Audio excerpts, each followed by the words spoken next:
વડોદરા શહેરમાં દારૂબંધીના કાયદાનો ભંગ કરનારાઓ સામે પોલીસની કાર્યવાહી વધુ કડક બની છે। વાઘોડિયા રોડ વિસ્તારમાં ગાડીઓમાં વિદેશી દારૂનું કટિંગ ચાલી રહ્યું હોવાની ગુપ્ત માહિતીના આધારે એલસીબી ઝોન 3ની ટીમે મોટી કાર્યવાહી હાથ ધરી છે। પોલીસે ટેમ્પો પર રેડ કરી અંદાજે ₹19 લાખથી વધુની કિંમતનો વિદેશી દારૂનો જથ્થો કબજે કર્યો છે। આ કાર્યવાહી દરમિયાન મિતેશ મહેશ રાજપૂત અને વિક્રમ પ્રતાપસિંહ બારિયા નામના 2 શખ્સોને ઝડપી લેવામાં આવ્યા છે। પોલીસ તપાસમાં ખુલ્યું છે કે મુખ્ય બુટલેગર ભાવેશ રાજપૂત દ્વારા દારૂ મંગાવી વાઘોડિયા રોડ વિસ્તારમાં એક ટેમ્પોમાંથી દારૂનું કટિંગ કરીને અલગ અલગ વાહનોમાં સપ્લાય કરવામાં આવતો હતો।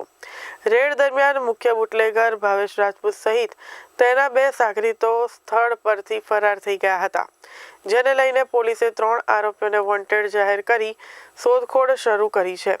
પોલીસ દ્વારા દારૂ ક્યાંથી મંગાવાયો અને ક્યાં સપ્લાય થતો હતો અને આ રેકેટમાં અન્ય કોણ સંડોવાયેલા છે તે દિશામાં વધુ તપાસ હાથ ધરાઈ છે।